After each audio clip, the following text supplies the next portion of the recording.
Welcome, everyone. Bienvenidos to the State of Latino Education in Houston, Texas. Buenos días a todos. Happy Latino Heritage Month, and thank you for joining us. My name is Andy Canales, and I'm the Executive Director of Latinos for Education here in our state. On behalf of our team, welcome to this event.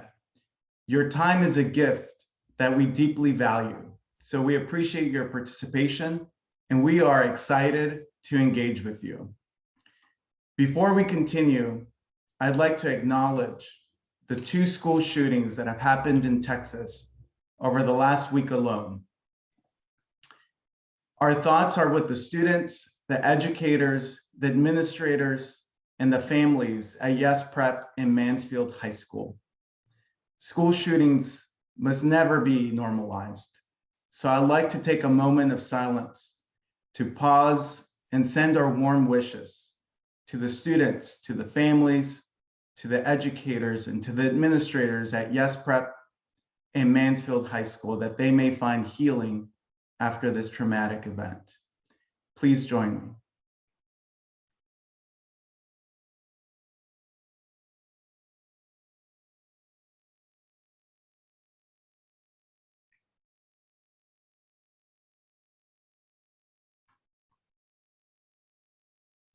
Thank you, everyone.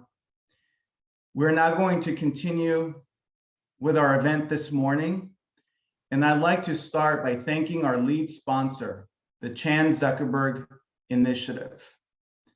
And I would also like to thank our Ignite sponsor, Boeing, for their generous contributions, as well as our event sponsors who have generously supported the State of Latino Education Summit. During our time together, we're going to explore the following questions. How are schools that are majority Latino, majority low income in Texas performing leading up to the COVID-19 pandemic? How has the COVID-19 pandemic impacted the state of Latino education in Texas? What are Texas Superintendents leading school districts in regions representing 1.5 million students doing to improve the state of Latino education? What is the role of Latinos for Education, and what do we stand for? And how can we all get involved to support our students? Here's the agenda of how we're going to spend our time together. First, we're going to share about Latinos for Education and the work that we're doing. This will be followed by a video where you'll get to see our work in action. We will then have a conversation with 3 Texas superintendents that, as I mentioned, are leading school districts in regions representing half of all Latino students in the state of Texas. You will not want to miss that conversation. So let's get started. Like many of us, my story stems from my family. Both my parents immigrated from El Salvador. They came to the United States in search for a better future. My mom was a housekeeper, my dad was a mechanic. Growing up, I used to help my mom clean houses when I was off during the summers in the wealthy parts of Los Angeles, Bel Air, Malibu, Beverly Hills.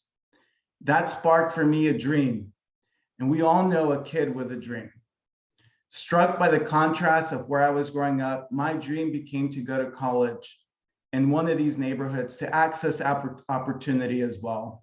That for me was UCLA in Bel Air or Pepperdine University in Malibu. That dream, however, seemed like a far-fetched reality given the situation and the circumstances related to poverty that I faced growing up. Fortunately, through the combination of great teachers, a supportive family, hard work, and some serendipity along the way, I was able to accomplish that dream of attending Pepperdine University in the same neighborhood where I used to clean houses. I became a teacher to make a difference in the lives of students who are in the shoes I was once in, and to give back to my community, because I know firsthand how transformative education can be. I also know that Latino students can succeed with the right systems in place, and that is why I deeply care about the state of Latino education in our city and our state. Latino children are the key to our future. There are 58 million Latinos in the United States. 1 in 3 students will be Latino by 2025. The current reality, however, is that Latino children face numerous barriers from cradle to career. So how can we improve education for Latino students? We know that Latino students do better with culturally responsive teachers and leaders who understand the Latino experience. And although students are on track to reach 1/3 of the student population, less than 10% of leaders in education reflect their identity. Only 8% of teachers are Latino, 9% of principals, 2% of superintendents, and 4% of board members. Again, this representation gap matters because the Latino perspective is critical to creating effective decisions that positively impact all students. And that is why Latinos for Education was created. Our mission is to develop, place, and connect essential Latino leadership in the education sector, while mobilizing Latino voices to promote policies and practices that remove barriers to equitable educational opportunity. We do this by accelerating leadership pipelines, mobilizing leaders in communities, and activating a national network. And we're doing this through our various fellowships, including the Latinx Teachers Fellowship, which develops and helps retain Latino teachers. The Aspiring Latino Leaders Fellowship, which helps mid to senior level school and district leaders advance in their careers so we have more Latinos in senior education leadership positions. The Latino Board Fellowship, which places Latinos from all backgrounds onto boards of education nonprofits and schools, and the Familias Latinas por la Educación Fellowship, which equips families and guardians to be effective advocates for their children. We are mobilizing leaders and communities around our action agenda. What do we stand for? Improved access to early childhood education, addressing the teacher pipeline, improving college access and completion, and creating an equitable COVID-19 recovery. In Houston specifically, as I mentioned, we're supporting families to advocate for the type of change they want to see. Our role as Latinos for Education is to ensure more Latino leaders are prepared and positioned to positively lead in the education sector, so the solutions we're creating are effective. Now we're going to explore the state of Latino education in Texas, but before I do, I'd like to share some important context. In 2017, the state legislature passed House Bill 22, which established the A through F accountability rating system. This means that schools and school districts, along with charter schools, receive a letter grade. How is that grade determined? That letter grade is determined by evaluating schools across 3 areas: student achievement, school progress, and closing the gaps. Student achievement refers to how well students perform on the state standardized tests, such as reading, math, writing, or social studies. Generally, school progress refers to how well students and schools are growing academically, especially compared to other students in schools with similar demographics. And closing the gap refers to how well different subpopulations, such as English language learners, are performing academically. The Texas Education Agency, or TEA, uses the best of these 2 categories, student achievement or school progress, to determine 70% of the grade. So let's pause for a poll that will help us put this brief overview into practice and analyze the state of Latino education as measured by this system here in Texas. Suppose that there is a school that is 98% low income, 30% of students can do reading and math on grade level, and 80% of the students grew academically. What grade would you give this school? So we will pause, and I invite you to submit your answer, and then we'll have a discussion about this.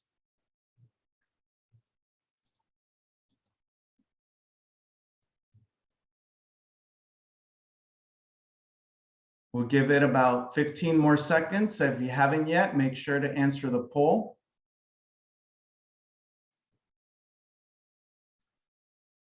All right, we can conclude the poll and show the results. So 5% say an A, 41% said B, 38% said C, 15% said D, and 2% said F. Well, this is an actual school that received a letter B in the first set of school ratings. Now, you may be wondering, how did a school where only 30% of students are reading and doing math on grade level receive the B? Well, remember, it's because the rating system values if students are growing. So the best of either category influences 70% of the grade. Personally, I think that's important because I remember as a sixth grade teacher in my class reading anywhere from a kindergarten through sixth grade reading level. No matter how hard I tried, it was going to be difficult to get a child reading at a second grade to read at a seventh grade level by the end of the year. But many of my students grew. And that's why, in my personal opinion, school progress and academic growth matter. And that is why this particular school, as an example, with 80% of students growing academically, could end up with a letter B grade. Now, let's explore the state of Latino education in Texas using this data from the last set of school ratings. First of all, since 2005, there's been an increase of 800,000 Latino students in the state of Texas.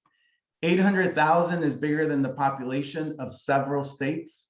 Latino students will shape the future of Texas, and how they're performing academically should be of interest to everyone, because when Latinos succeed, we all succeed. So how are they performing in Texas? Now, when TA typically releases their data, one of the main headlines is 60% of schools earned an A or a B. So let's unpack that for a little bit. And let's pause for another poll. What percent of schools that are majority Latino, meaning 75% of the students are Latino at that school, and majority low income, do you think earned an A or a B in the last set of school ratings? So we'll pause and I invite you to share your response.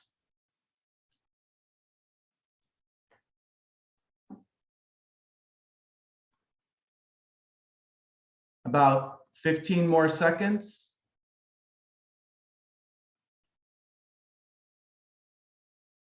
We can now conclude the poll and show the results.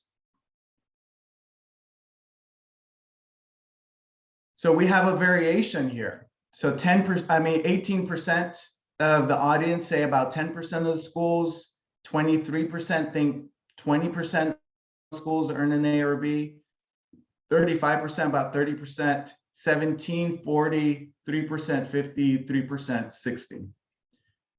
Well, the truth is that everyone is right. But first, throughout this presentation, you're going to hear me say majority Latino, majority low-income schools. When I say that, what I mean is schools that are 75% of the students are Latino and 80% of the students at that school are economically disadvantaged. And when I say everyone is right, is because across Texas, there's a lot of variation in how well Latino low-income schools are performing. There are 1,700 Latino low-income schools in Texas.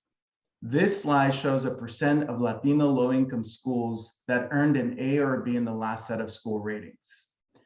What do you notice about the data? I invite you to share your observations in the chat box. There are 1,753 Latino majority low-income schools in Texas. Of these schools, 981 earned an A or B in the last set of school ratings. 410 of them are in the Rio Grande Valley. What's striking to me about this data is the untapped potential it highlights. If Latino low-income schools in the Rio Grande Valley are succeeding, why can't more of our schools elsewhere in Texas succeed similarly? When I see these numbers, I imagine a story like mine growing up of a child behind every number, a story of untapped potential. Latino students, even while growing up economically disadvantaged, can succeed, but they need us to provide them with excellent schools. And that for us at Latinos for Education begins with ensuring Latino leaders are involved in the educational system. Through the following scatter plot, we can see a wide variation of performance among Latino low-income schools. There are 8,000 schools in Texas. About 2,000 are Latino and low income. This scatter plot shows only Latino low-income schools. Every dot represents one of these schools. You can see the relationship between achievement and poverty. The higher the poverty level at a school, the lower the score that school achieved on the rating system. And of course, that score corresponds with a letter grade. But there are about 1,000 schools in that block box at the very top right corner of your screen that have more than 80% of students economically disadvantaged and also earned an 80 to 100 score or an A or a B. Who's attending these schools? Latino students who are economically disadvantaged. What makes them different? How are they able to tap into their students' potential? A key takeaway is that schools that are majority Latino and low income are outperforming in Texas, especially in places like the Rio Grande Valley. We just looked at regions. What about school districts in Texas?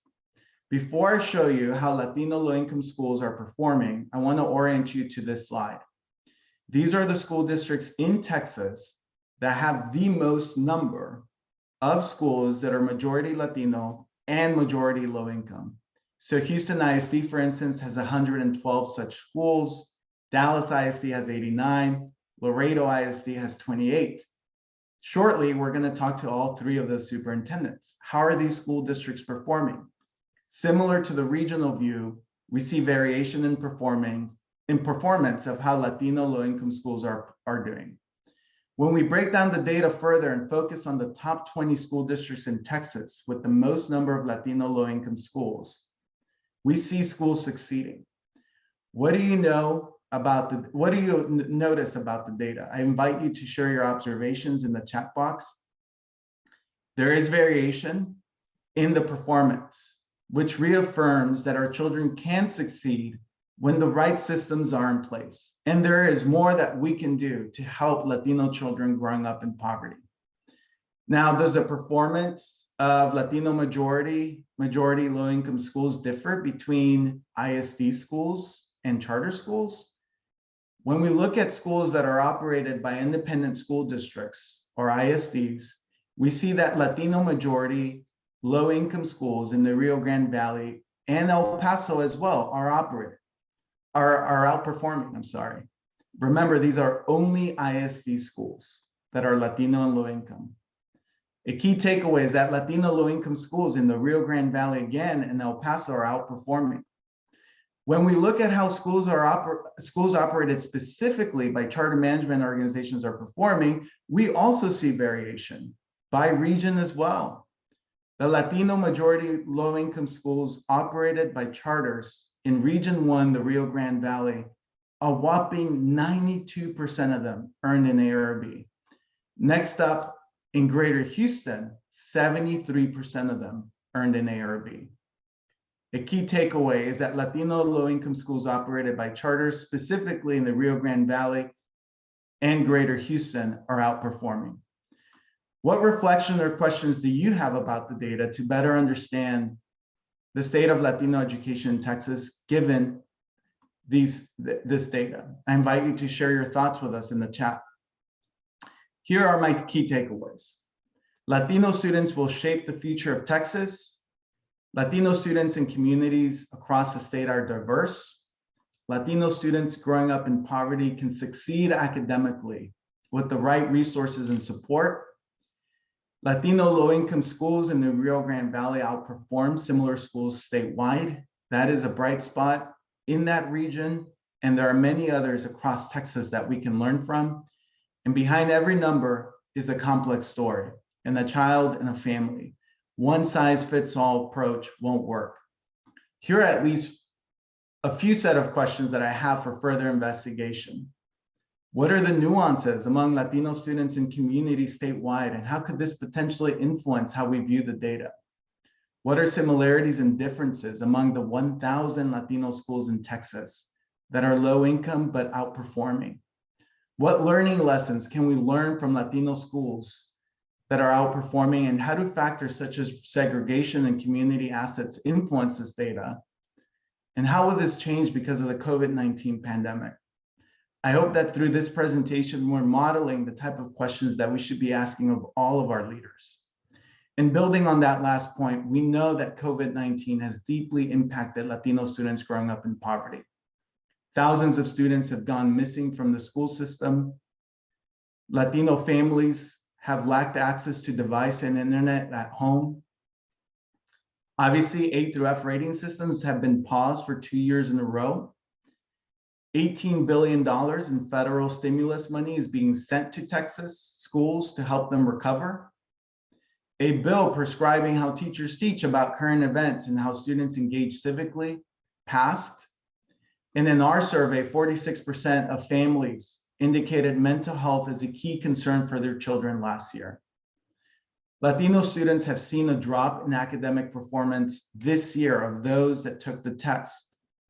For example, in key subjects such as third grade reading, fourth grade math, and Algebra 1. According to Good Reason Houston, only 23% of Latino students in third grade were reading on grade level this year. Again, not all the students took the test, but of those that did, this is the data that came out.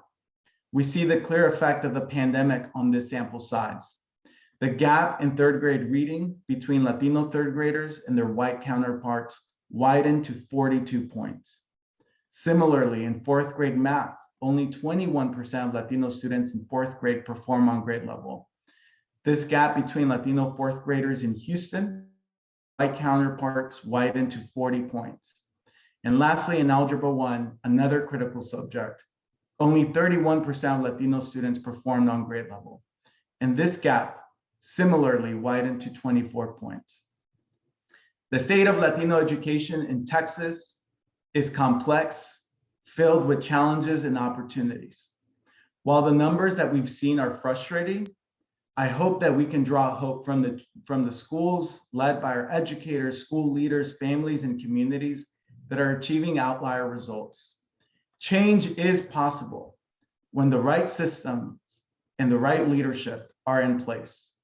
We're going to unpack all of this and more with a panel of Texas superintendents. But before we do, I invite you to learn more about what we at Latinos for Education are doing to improve the state of Latino education in our city, in our state, and our country. We'll now cue the video.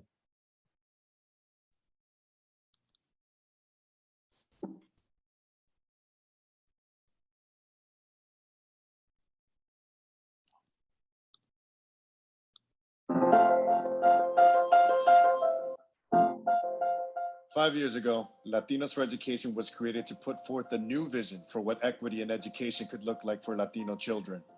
Latinos are the key to prosperity for our nation. The cornerstone to prosperity in this nation is education. My family came to the U.S. for this very reason, and this immigrant ideal fuels me every day. The future of Texas and our country is Latino. Since 2005, there has been an increase of 800,000 Latino students in the state of Texas. This means that in order for our state to succeed, Latino students need to succeed. Yet only 1 in 4 Latino students graduating from high school are graduating ready for college. It is unacceptable that not enough children, and especially Latino children, do not have the access to the high-quality education they deserve. We know that in order to improve the quality of education for Latino students and all students in Texas, we need to incorporate the Latino perspective. This is why Latinos for Education was founded. We are a Latino-led and founded organization. Our core values and beliefs about students and families ground us in our work. We are collectively committed to changing outcomes for kids. While we are diverse in background, experiences, and skin color, we all want the same thing: to improve opportunity for Latino children and families through education. We also do this by mobilizing leaders and communities to elevate the Latino perspective so that the solutions that we're generating in the education sector become even more effective, not just for the benefit of the Latino students that we're serving, but for the benefit of our entire community and the whole state of Texas. We envision an education system where Latino children and families are seen as assets. We envision an education system that recruits, supports, retains, and advances many more Latino educators so that our children can be what they can see. We envision an education system where policies and practices are developed to remove barriers to educational opportunity. Together, we can co-design solutions that can move our entire community forward. We believe in the motto that when Latinos succeed, we all succeed. And we believe that con ganas we can, and con ganas we will change the trajectory for Latino children and families in America. Even before the COVID-19 pandemic, our children were struggling, and the voice of Latino students was not reflected in our classrooms, school boards, or the boards of education nonprofits. Our programs and policies are aiming to address this head on by ensuring there are strong pathways for Latinos to enter the education sector and find leadership positions within it.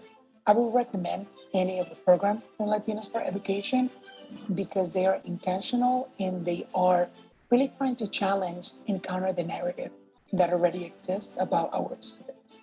I know that they're grounding all of the programs in what the community needs and also the lack of representation in spaces of power. Latinos for Education continues to create an impact and provide access to opportunities that we all need to continue growing and making an impact. That impact starts with nuestras familias and challenging the traditional norms and approaches that have made our education system inaccessible to Latino parents and guardians and puts up obstacles that prevent them from advocating for their children. Now that I know that I have a voice and that I can work with other moms to have a collective voice, that is very powerful. And I feel now more confident that if I have a complaint, I know what to do. So I think the impact for me as an immigrant, it's really big. We are just getting started in making our vision of a world where educational equity and opportunity includes all Latino children a reality. We are growing our network of Latinos fighting for this vision, and we need your support. El futuro de nuestros hijos, la comunidad de la nación, está en nuestras manos. Because when Latinos succeed, we all succeed. And it is now the time to reclaim the promise of educational equity. Through our programming and support, we are improving outcomes for Latino students by infusing Latino talent onto positions of influence in the education sector. We are advancing bold policies at the local, state, and national level, and we are building a national network of Latino education leaders from across the country.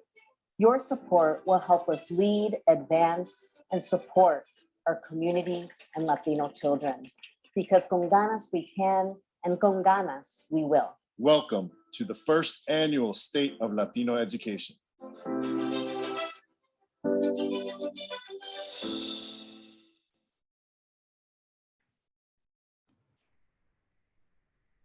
Thank you, everyone. We're now going to give a little bit of a few seconds to introduce to welcome the Texas Superintendents to impact the state of Latino education. We are going to be engaging in a conversation with Superintendent Hinojosa, Superintendent Rios, and Superintendent House. So I would like to welcome the three of them to this conversation and to our panel. So we will engage in a conversation with them shortly.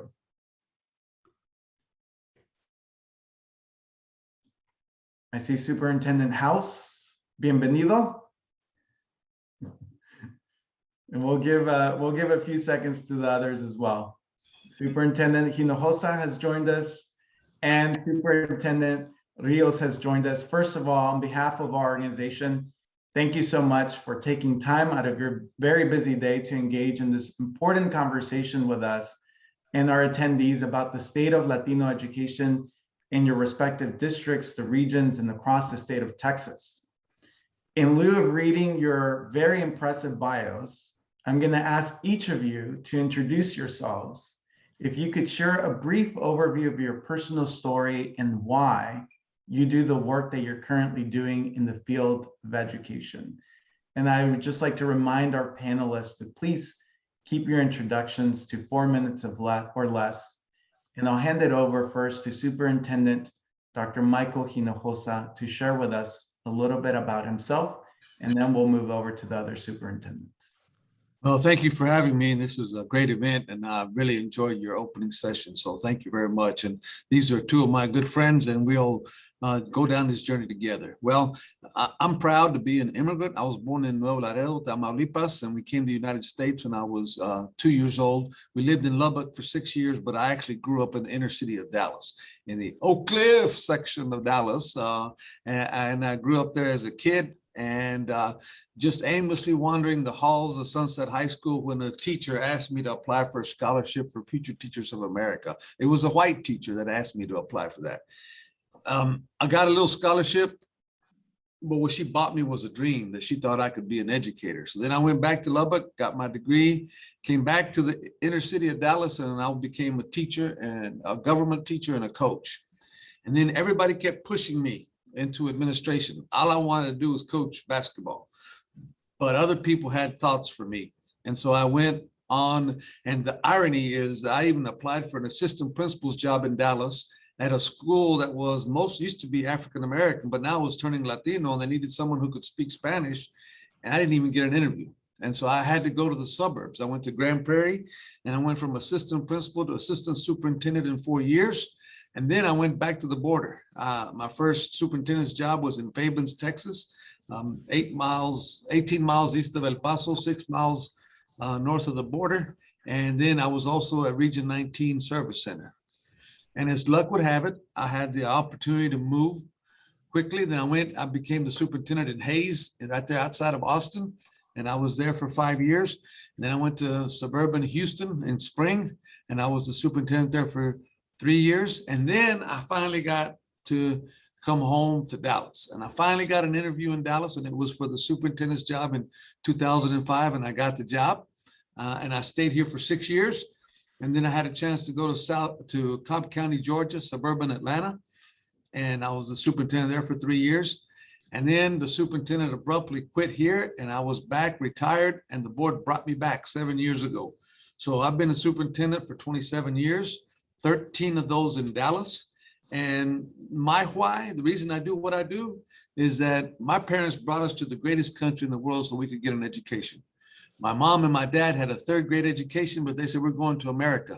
And we came out of the 10 of us, I'm number 8. 8 of us have high school diplomas. My 2 sisters were in business school in Mexico when they crossed the border, and they put them in elementary school. So my dad said, no, that's not going to happen. So he sent them to Isleta, to the Lydia Patterson School, so they could get their diplomas. And then, but the real legacy of my parents is they have 22 grandchildren. And out of the 22 grandchildren, 16 of us have college degrees. 4 of us went to college. 2 are special needs, so they're not going to graduate. They're not going to go to college, although one of them did for a while. And my 2 boys went to Harvard and Princeton. So that's why I do what I do. One generation removed, you can change the trajectory, and that was the theme of your opening presentation. Absolutely. Thank you so much, Superintendent Hinojosa. Next, we'll ask Superintendent Rios to share about yourself and your why. Good morning, everyone. It's a pleasure to be here. It's really not just a pleasure, it's an honor. I'm very happy to be in the company of our 2 superintendents there. Good morning to all of you guys, gentlemen, and of course to our host. I was born in Falfurrias, Texas, and I don't know if anyone knows where Falfurrias, Texas is, but it's a little larger than Hebronville, Texas. And Hebronville is where my twin sister and I went to school. We are 1st generation high school graduates and college graduates. What's important is that I've been in education for almost 45 years. And through those 45 years, I was an English and mathematics double major secondary teacher, first of all. And I still consider myself a teacher.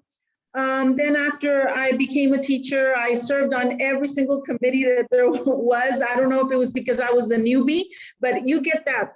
You're gonna have to take care of that. And I guess if I could have driven a bus, they would have asked me to do that, but that would have been extremely dangerous to the people riding in the bus. But after that, I became a curriculum and assessment, curriculum instruction and assessment coordinator in Hebronville. I started my career in Zapata as well as Harlingen as a teacher for mathematics. And I also taught in Del Valley, which was a very interesting place for me because I had a last name of Martinez. They all thought that I could speak Spanish very well. And so they asked me to teach geometry in Spanish. And I will tell you that was not simple at all. It was more like, ¿ves esto, mijito? ¿Ves esto otro? Si lo pones aquí, sale esto. Only I knew what was going on for children. But after that, I still continued with math and secondary English. But then I eventually went on to becoming a principal. I then worked at Region 1 Education Service Center as the administrator for curriculum and instruction. And in between there, I was able to attain my doctorate from College Station, Texas A&M. Then I came back they offered me a job here at Laredo Independent School District as the curriculum and instruction chief administrator. And then I have been a superintendent for only 5 years. It's been a very interesting journey, and I thank Dr. Hinojosa for giving me some tidbits of wisdom in relating to all these different individuals with so many different perspectives. I will tell you that my journey is really one of doing what I do because of my father. My father never graduated from high school. And I still remember my grandmother one day telling my twin sister, and I was valedictorian of my class, and my twin sister was salutatorian. But I remember close to being a graduate senior in high school, my grandmother saying, well, your dad cried when his father, my grandfather, had to pull him out to help take care of the family. And my dad wanted to graduate so badly. And when I was my last year in high school, one of the things that he did was persevere in that dream by actually going for his GED. And I remember that the day that he received his GED, we all had a celebration. We put it on the wall in our living room, in our small living room. And I know, like many people like me, we all walked to school. I had asthma, but one of the most important things that happened to me was that I had teachers who cared. And maybe it was because, oh, that's a twin. Esa es la cuata. I never heard my name until I got to college. And when somebody would call me Sylvia, my twin sister is Cynthia. So when they would call me Sylvia, I didn't even know they were talking to me, because in Hebron, it was cuata 1, cuata 2. That's all it was. But just seeing that perseverance and that wanting to be educated, and then seeing my grandfather with 3 or 4 jobs, and my mom was a high school graduate, and just trying to teach us how to read before we even got to school. So it was a long journey, but I felt that I needed to do it for them. But just like I did it for them, I feel that I have to do something for our kids. When I taught in Hebronville and Del Valley, I didn't see as much poverty and English learners and people who really wanted an education until I came to Laredo. And being a principal at Laredo ISD, and by the way, I was probably a principal in probably the most affluent area of Laredo, but the median household at that time was like $60,000. And when I first started as a superintendent here, it didn't change very much. It was like $69,000. But what I saw as a principal were parents of kids who did not speak English, but who were there during parent meetings, who were there wanting a better life for their children. I still remember being a principal with a young man coming into my office because he had gotten into a fight and his pants were torn. And he was a freshman and he was upset because his dad was going to be upset. And his dad was going to be upset because he only had 2 pairs of pants, 2 pairs of jeans. And I kept on thinking, if this child is here, and many other children are here, and they're here because their parents want something better for them, then that's what I want to be able to do. And that's really what has driven me throughout all of my career. I have had wonderful teachers who have inspired me, who never let me fall down. And if I fell down, then they picked me up. And the same thing with my parents and my grandparents. And that is why I did go and continue my education at A&M and try to get my doctorate. And in fact, my dissertation was about 5 Hispanic principals and how they were able to maintain successful schools for at least 3 years. What was it that they did in their schools that enabled those schools from very, very small little rural school to a very large high school over here in Laredo? And so that culturally responsive education piece and multicultural education, those have become the cornerstones of what I know we can do, because I am a product of that kind of education and people who cared and people who still care and want to make a difference. And as long as I am able, I would like to be able to carry on that tradition and pay it forward. And we just all need to do that to be able to better our students, the lives that they have and the opportunities that they can have if only we band together and we lift them up. And I did see someone on the chat that was my Nixon High School, a student at Nixon High School. So whoever you are over there, hello, how are you? Thank you. Thank you so much, Superintendent Rios. Superintendent House, we'd love to get to know you. If you could share your story and your why about why you do this work. Absolutely. Andy, thank you for having me. First of all, I'll be brief. First of all, just to get to know me a little bit, I come from a very similar family structure as my 2 colleagues have just discussed. My grandparents had 11 children. My mother and father had both very large families and were sharecroppers. So it was very important to build a family structure where the next generation moved on to have a better life than the previous generation. And that's been a strong push in my family. Both of my parents were fortunate enough, even during segregation, to move on to schools and get their education. I have eight aunts and uncles that are teachers and are educators. Both of my parents ended up in education as well. So it brings me great honor to be here. I went through the ranks as a elementary teacher, as a 26-year-old principal that turned around a school at one point in my career, moved on to assistant superintendent, to area superintendent, deputy superintendent. A majority of my career was spent in Tulsa, Oklahoma, which is where I was born and raised, but moved on to Charlotte, North Carolina as a chief operating officer. And then my first superintendency in Tennessee, and just in the last few months landed in Houston, Texas, where as we think about why we're here today as, in the state of education in reference to Latinos, 62% of the students in HISD are Latino or Hispanic. So this panel discussion is very important to hear from my colleagues and others around, different policies, structures, systems, and processes that will ensure that we're doing what's best for all of our students, especially students that have been underserved in many cases. The latest census data shows that Hispanics are the fastest growing group of individuals in the state of Texas, which means our school district will need to be ready to address the specific educational needs of this growing population.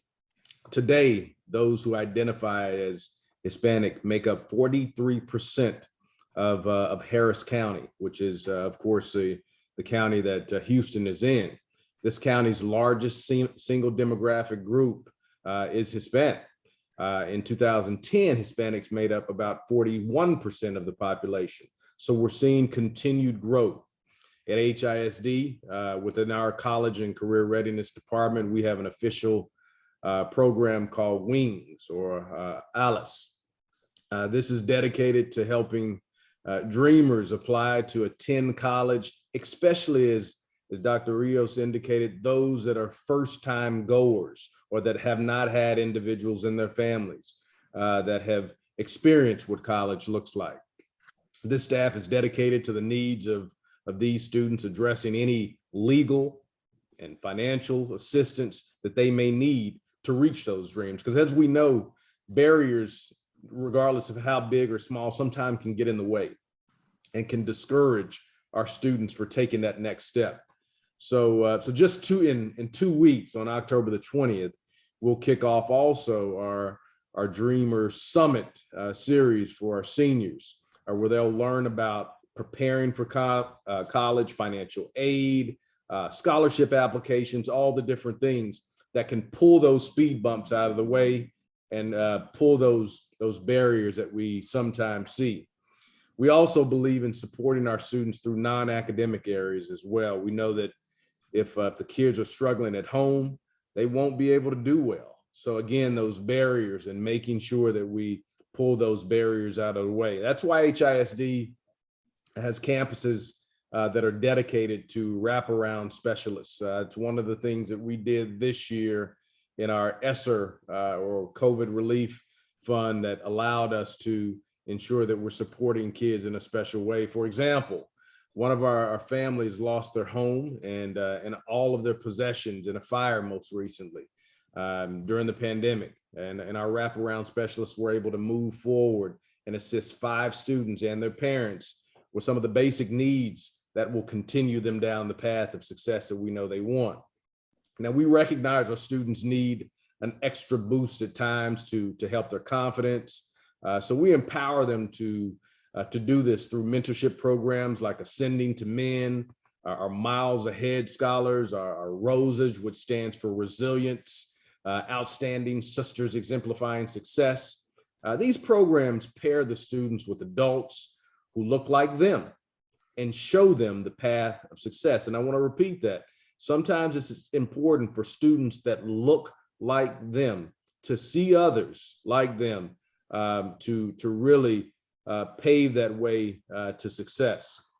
Now, the ongoing pandemic has laid a bare and a deep inequities in our educational system. And I think we all on the panel would agree to that, and shown many of our families that are falling through the cracks, that we can provide additional support when needed be. This is our opportunity to be fierce and compassionate, to be creative in how we connect our students with what they need. We've seen this digital divide. We've seen the issues with food insecurity and sometimes unsafe situations that our students deal with on a daily basis.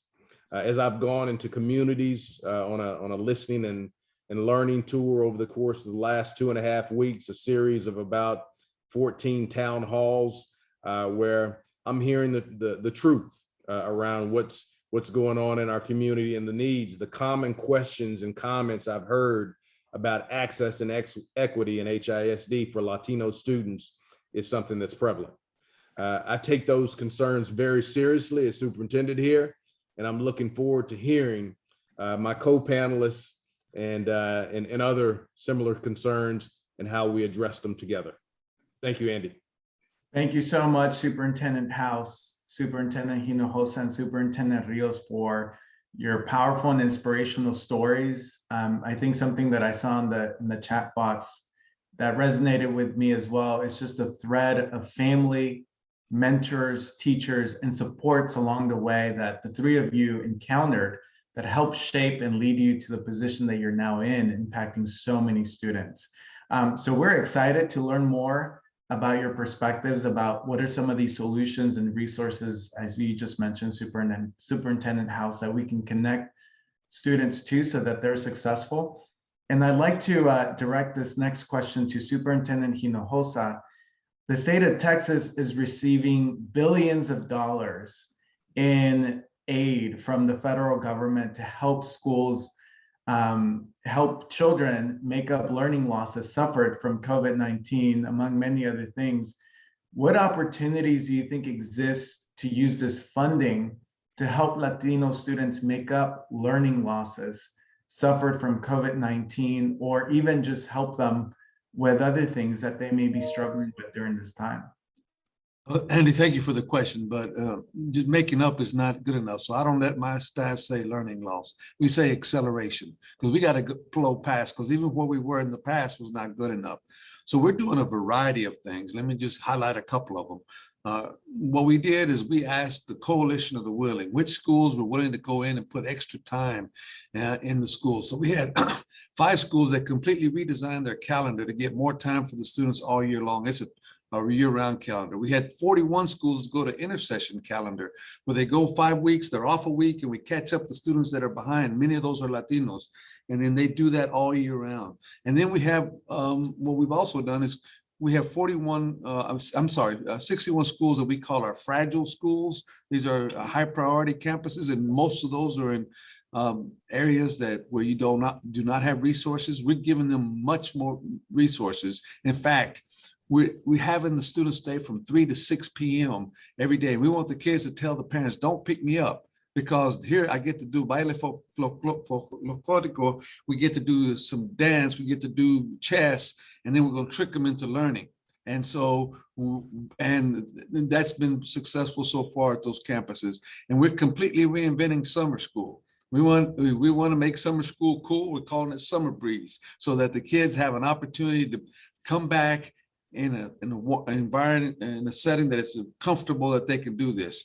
We've also done away with suspensions. 10% of our students are African-American males, but 51% of our suspensions are African-American males, followed closely by Latino males. So we have I asked my staff, why would I ever suspend a student again? We have all this technology, we have all these devices, we have all this curriculum, why would I suspend a student and start the prison pipeline initiative? So what they I was expecting them to come back, well, we'll just put them in another room. No, they came back and they completely reinvented our out of school and in school suspension. We now call them reset centers, where we help. You talked about the mental health. Your survey just said how many of our families are worried about their mental health. We have also hired 58 mental health and social work professionals to help our campuses in the greatest need, to have them deal with this trauma. A lot of people don't realize that teachers are the #1 reporters to Child Protective Services of things that are happening in the home that are inappropriate. And so we have in our families, and a lot of Latinos and African Americans are not vaccinated. And so you look around the table, and there used to be 10 people around the table, now there's 9. How is a young person going to deal with that? So we got to remove all of those barriers so that we can accelerate their learning. And so those are some of the major things that we're doing. And we've had to think non-traditionally on how we do it. And we're very fortunate that we have met 98% of our projected enrollment. Our kids have come back.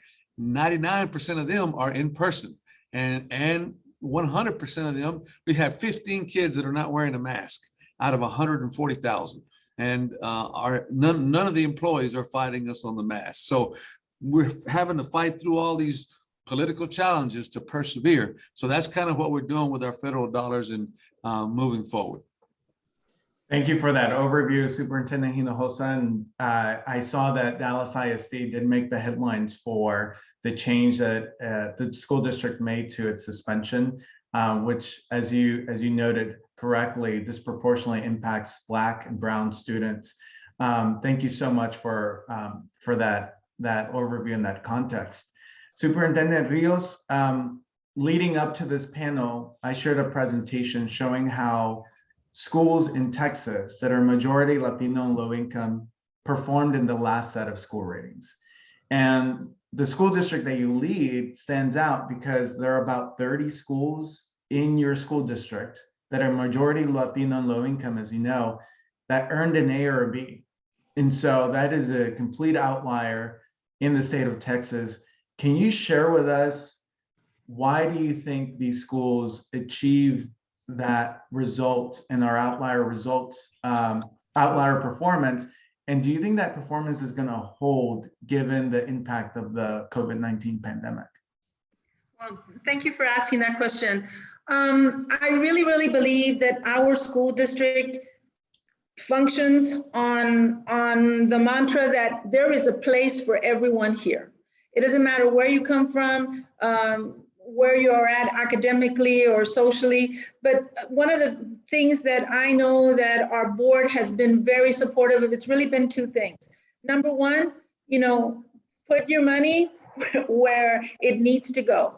If we need to begin, first of all, with high expectations. If we want everyone to have an opportunity to attend a university or pursue a career that involves extra instruction, then we need to be able to put that money. And I will tell you that every one of our comprehensive high schools, as well as we have 5 early college high schools or early college models in every single one of our schools, we are paying for dual enrollment. We are transporting our kids. We are actually, what we've done is we've had a program where our teachers can become adjuncts. And so that way we can absorb that cost instead of actually working with university professors, which at times they may not be cognizant of all of the needs of our Hispanic students. We are 97, almost 98% economically disadvantaged, and we are 98% Hispanic. So even though we might talk about being culturally diverse, really our diversity is really going to be in the language at times, more often than not. But I really believe that having that mindset that everyone belongs, and we want to be able to put structures within our system that increase that belongingness. So one of the things that we've done is that we've instituted little pods where, hey, we're going to have clubs in every single school. That is mandated so that kids can belong in something and in some way. And the instructional resource piece, it is all driven by data, not data as a whole, but data on the individual needs of students. So what we are doing is that we are holding our administrators, not only at central office level, but at the campus level, and our parents as well as students. Where are you? Where are you in this spectrum of learning? Where are you in this set of expectations? To give you why do we have that many schools? Well, we didn't aim just for that first level of attainment on the test. We said, no, we want our kids to go beyond masters, beyond meets expectations. So we're aiming for masters. So what will it take to approach that master's level? So the very first goal that we set for every single school was, hey, every child can be performing at this level, and because we want them to pursue their dreams, their goals, we started off with a 30% mastery level. And we said, how can we get there? So it wasn't being prescribed from the top down. What can you tell me about your 20 kiddos? Where is it that they need that support? What kind of supports do we need? What do we have to purchase?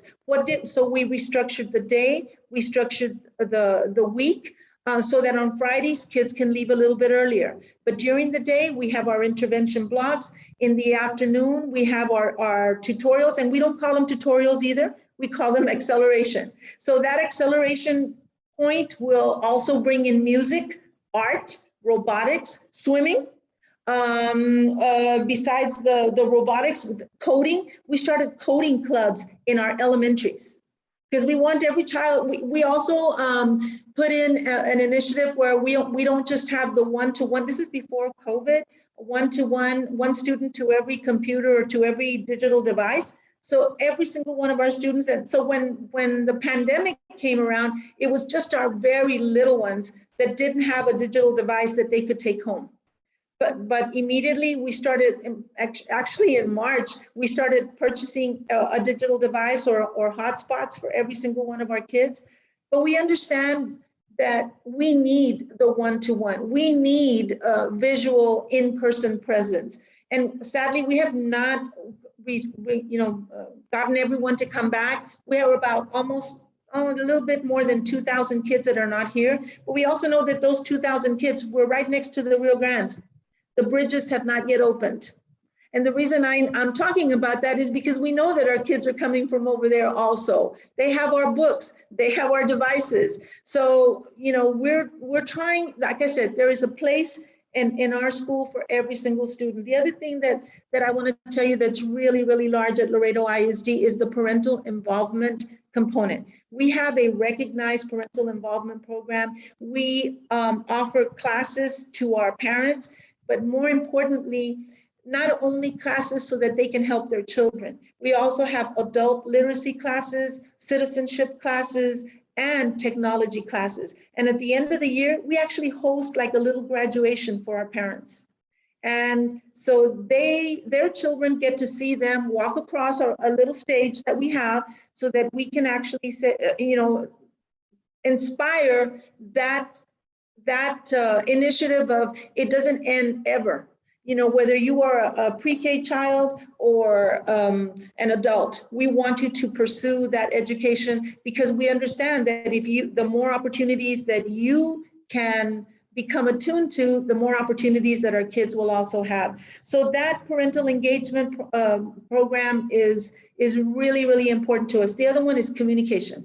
We communicate in English and Spanish. We have so many partnerships with our community agencies. We do PSAs involving children, involving parents. Every opportunity on our Jumbotron, anywhere that we can have a voice, that our parents can have a voice, we are going to be able to send our message out there. And I think that that's important because we don't see our job as only the job of educators. It is the job of every single agency. We have a closet, a clothing closet for our children and adults. We have our supports for things that happen in the home, houses burned down or somebody doesn't have the rent anymore. We're gonna work with some agency to get them a home so that they can stay in our school district. We celebrate our cultural history. Right now we have a school of fine arts, of music, fine arts, and audiovisual technology. Every chance that we get, we're gonna be there. We're gonna take our kids, we're gonna tell our story because there is a passion that grows from telling our story. Not a story of assimilation, but a story of this is how we can build from where we are at, who we are, and how that story can actually bring people into our community that can help our students. Because really, that is the whole idea behind education. How can we help someone move forward? And as far as resources, I will tell you that our language resources, moving forward in every single kind of resource that can support language, as well as moving towards the standards, not only the standards that come from a state assessment, but the standards beyond. We actually look at how many of our children move beyond us. Where are they going? We have right now 515 endorsements, industry-based endorsements. We work very, very close with our Laredo College, which is a community college, and TAMU, our four-year university. We have a school that's at the university. So we've got systems in place, whatever career you want or whatever college pursuit you want, we're going to put it here so that way you don't have to go someplace else. We will take you, we will bring you, we will support you. And if there's more learning on our part from the adult end, then we're going to do that. Wonderful. Thank you so much, Superintendent Rios. Superintendent House, you're leading Houston ISD. Just in the last 5 years, students, families in our community, we've experienced Hurricane Harvey, the winter storm, obviously all of the effects of the COVID-19 pandemic. Houston ISD has been highlighted for expanding the number of wraparound specialists that are supporting students and families with non-academic needs. So I wanted to ask you, what role does this aspect of the school district play in your vision for improving education in HISD, and how do you foresee this operation maybe even changing, given that students and families are going to continue to face non-academic challenges, whether it's economic, pandemic related, weather related, et cetera. Andy, you're absolutely right. There's no doubt that non-academic needs have been exacerbated by many challenges, from hurricanes to the pandemic, and they've hit our community extremely hard. Pandemic, as you indicated, and we didn't even mention the winter freeze. But what we do know is that we are fortunate to have a structure to address the non-academic needs for our students and families through, as I indicated earlier, our wraparound services and our wraparound department.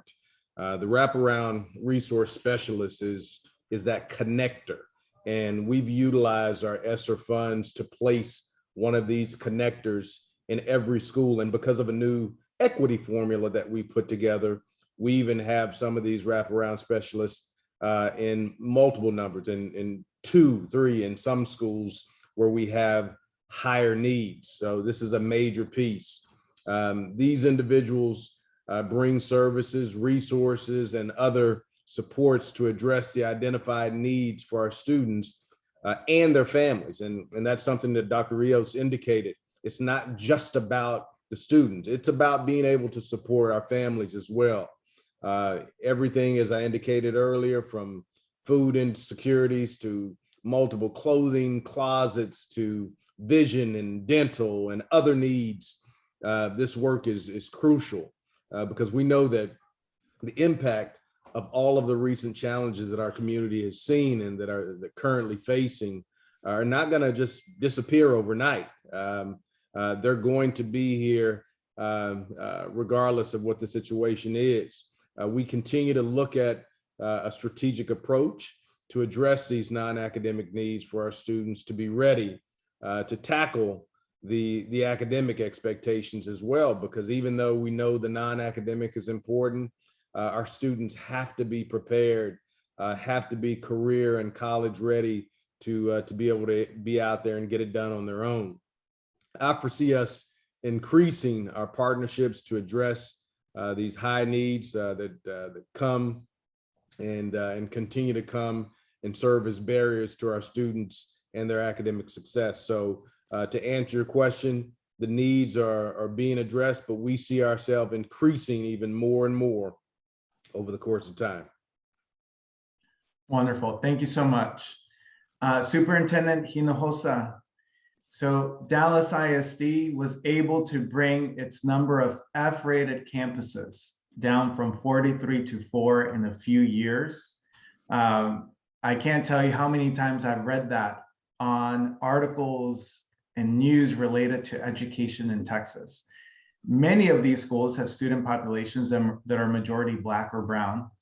What are some of the practices and policies that you think contributed to this performance? And are you intending to continue or discontinue those practices moving forward because of pandemic-related changes?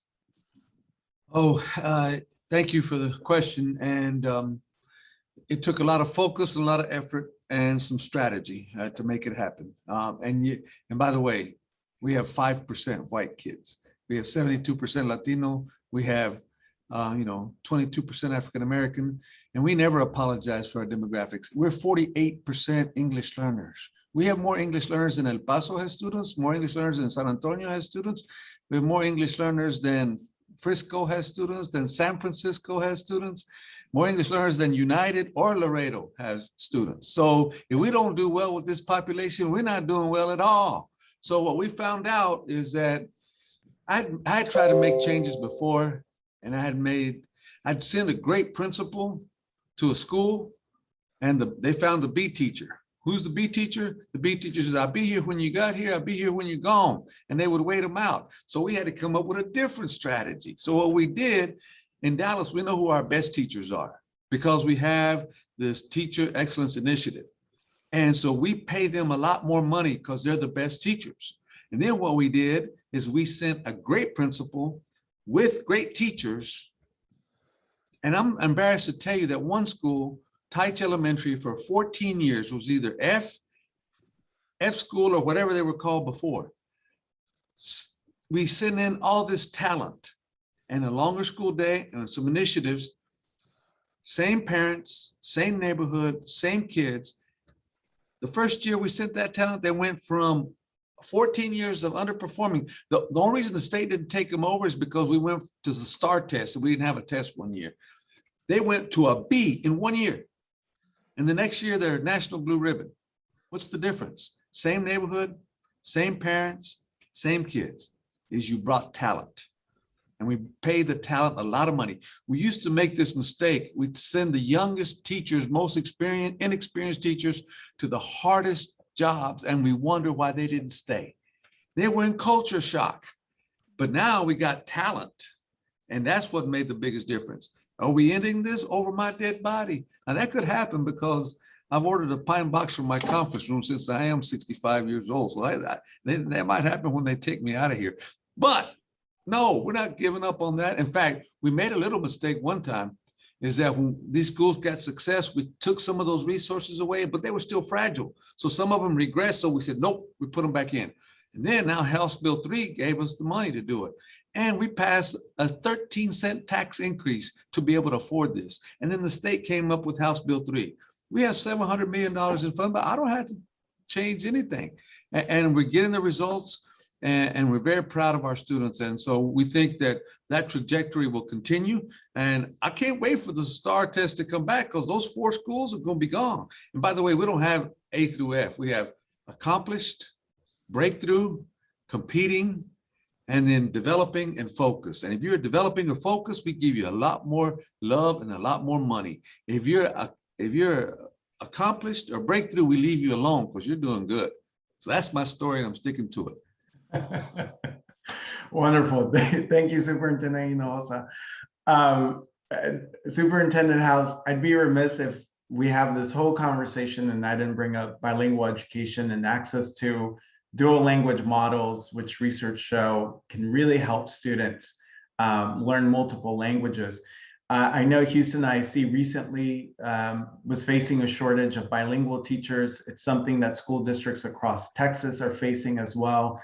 What is this school district doing, or what do you want it to do in the future to recruit, develop, and help retain more bilingual teachers?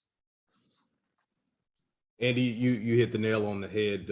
Bilingual teachers, really teachers in general, quite frankly, across the country and in the state of Texas have been very hard to come by. But when you add the tag of being biliterate or biliteracy, it's a whole nother ball game in terms of being able to meet the need that's out there. And in HISD, we're currently offering 2 bilingual programs and 2 English as second language programs for our English language learners. These programs facilitate ESL integration into the regular school curriculum that allow for access to equal educational opportunities.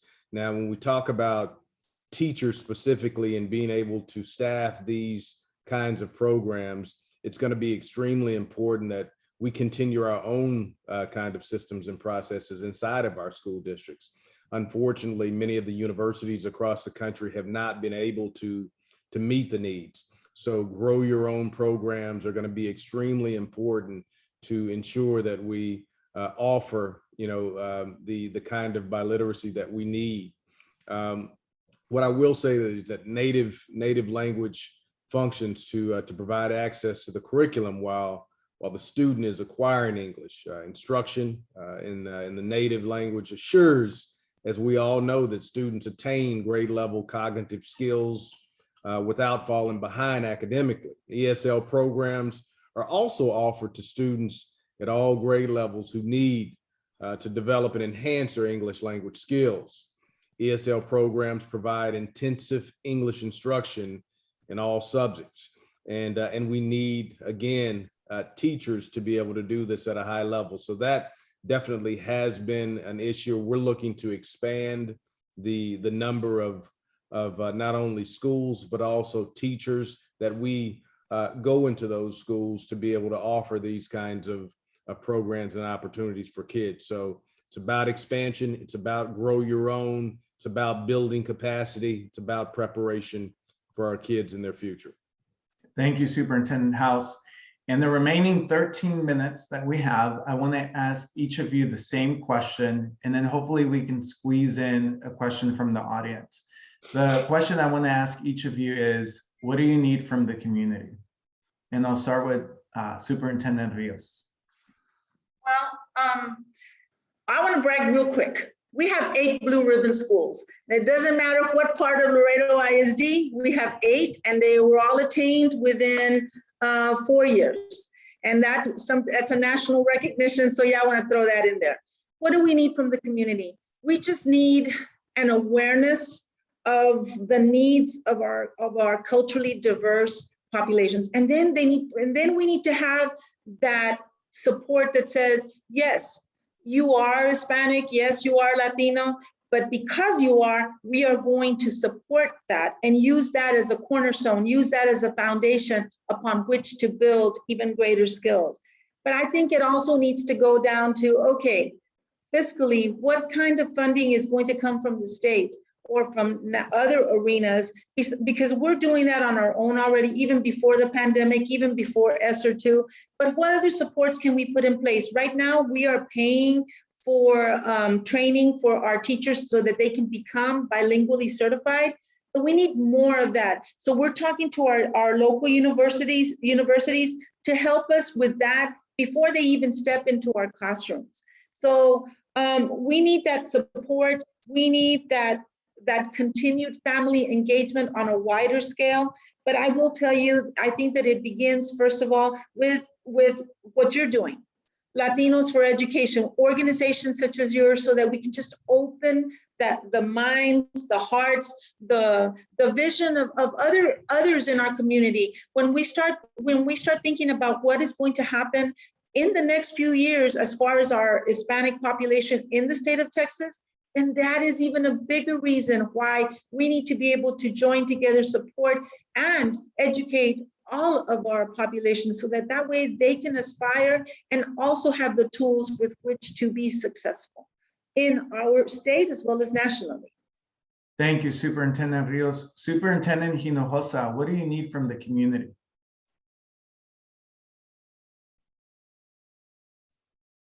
I just need the community to believe in us. That's all I need. They've already given me everything else. They give me money. I'm embarrassed to tell you, when I was superintendent in Dallas in 2008, only 7% of our students got any kind of post-secondary credential 6 years after graduating from high school. This year, in a pandemic, we had 72% of our early college kids get an associate's degree. We have 10% of our students graduate from high school with an associate's degree. Before the clock starts, we have 90 industry partners in P-Tech that are helping our students get jobs. American Airlines and IBM are taking our students to Cape Canaveral. They're taking them to the Johnson Space Center.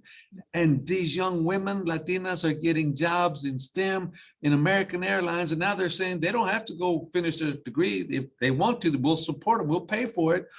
But we're hiring them right now, making $70,000. I just got off a thing with them that just finished before we joined. I was a few minutes late joining.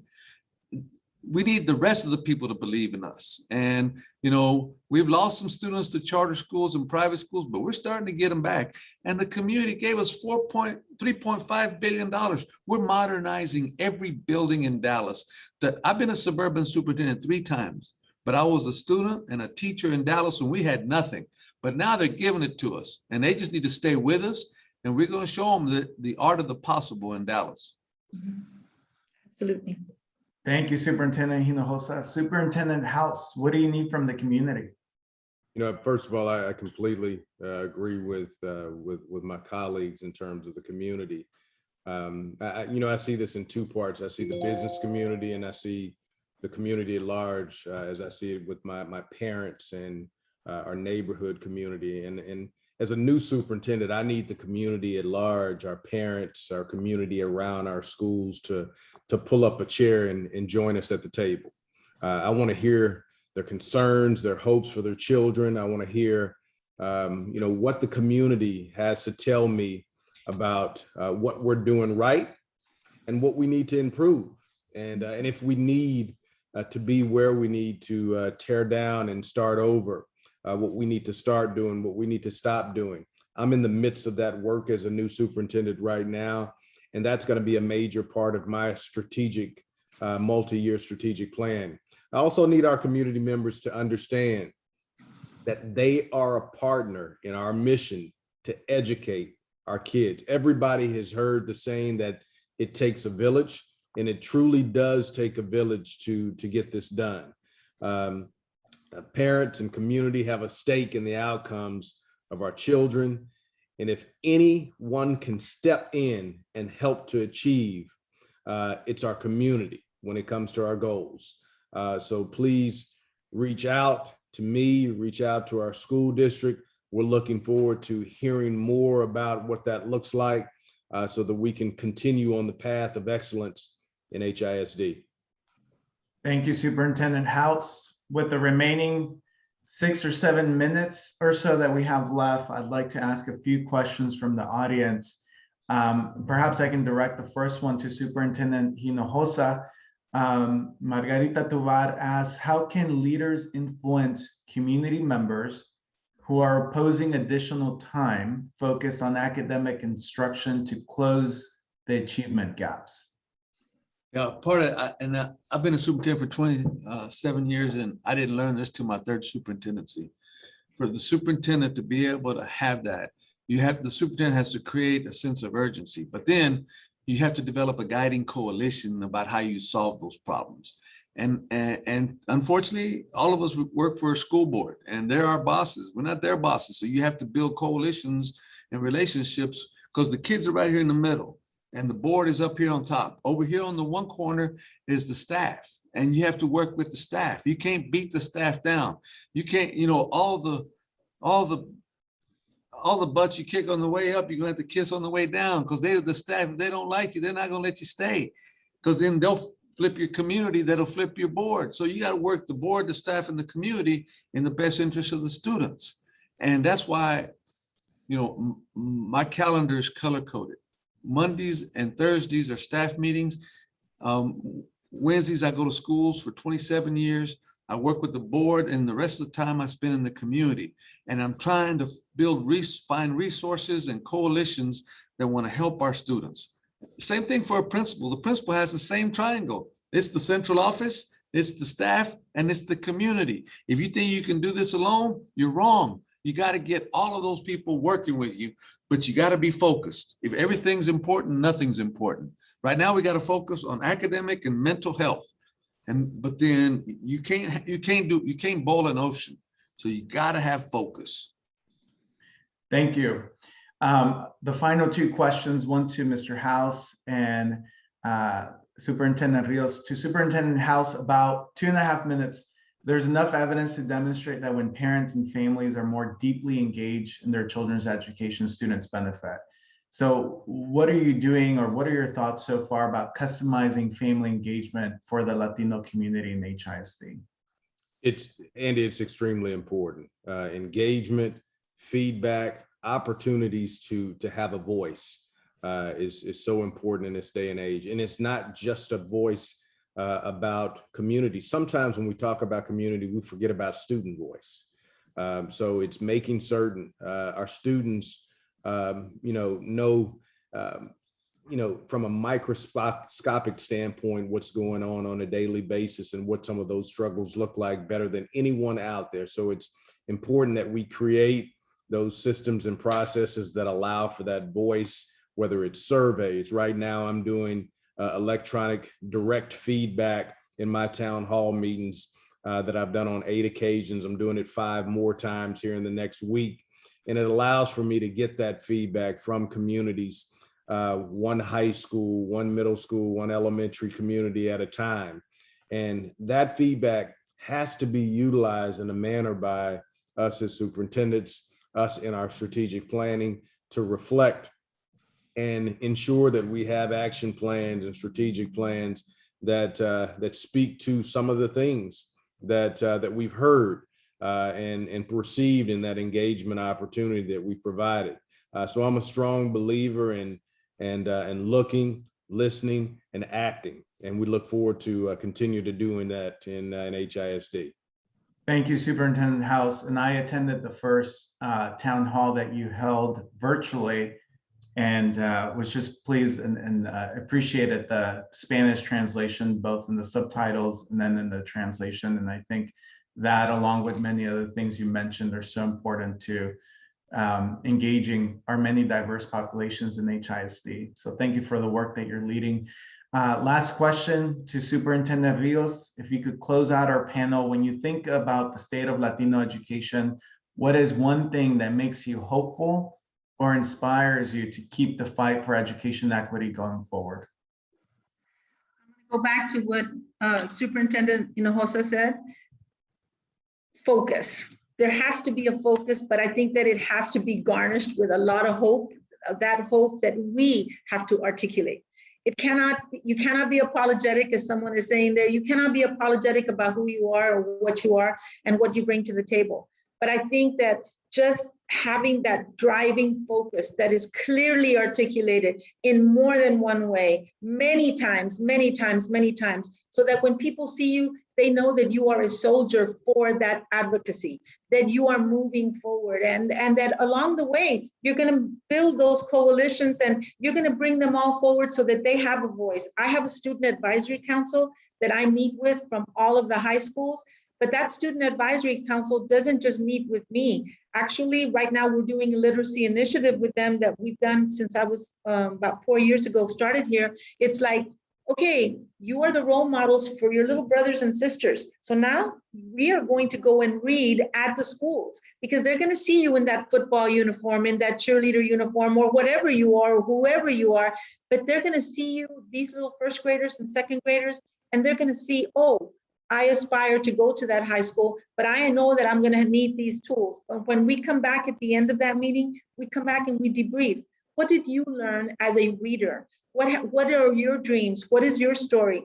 And to those advisory council meetings, I bring people like us that have achieved or are achieving something so that they can tell their story to our kiddos.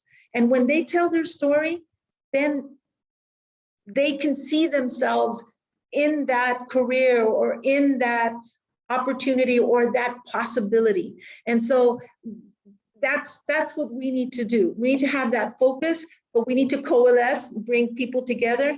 And it starts small. You start working from within and out. But as you move and you gather more people together, then that voice and that focus becomes the greater focus of our community. Use data, move forward, move forward, move forward. If somebody falls, pick them up and keep on going. Thank you so much, Superintendent Rios, Superintendent House, Superintendent Hinojosa, Superintendent Rios.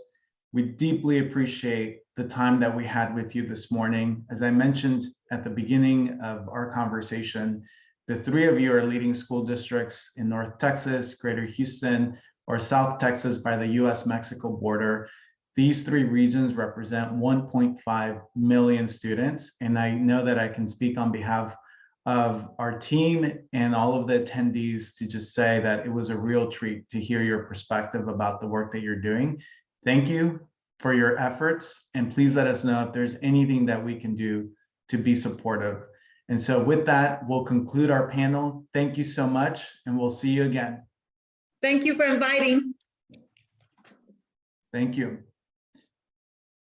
And now we'll share brief closing remarks. So to all of our attendees attending the State of Latino Education Summit, I cannot believe that our time together is coming to an end, but that's what happens when you're in good company and brainstorming what the future of education could look like for Latino students, educators, and families in Texas. We came together today because the Latino community is experiencing historic levels of marginalization, and we all know that we can no longer allow this to happen. You showing up today has demonstrated to us that our community is not only resilient and strong, but that our collective hope and action will help us reclaim the promise of what our families have struggled to achieve for us all. We are so grateful for your time and active participation. As our event ends, the work is really just beginning, and we would like to invite you to engage with Latinos for Education in our efforts. A few ways that you can do that. Visit our website at latinosforeducation.org, track our advocacy work, and sign on to our agenda. We would love to have you as a partner in this important work. Connect us with your network, apply to one of our programs, and finally, donate, contribute, and invest in our work. Latino Heritage Month is not only about celebrating and honoring Latinos, but investing in Latinos as well. We'll be following up with a post-event survey to see how we can continue to evolve and improve, and we would appreciate your feedback. We deeply appreciate your engagement and active participation in our fight to reclaim equity. Again, we would like to thank Boeing, the Chan Zuckerberg Initiative, and our other funders for their contributions, support, and investment. Thank you all for investing in Latino education and believing in change. Con ganas, we can. Thank you for your time today, and goodbye.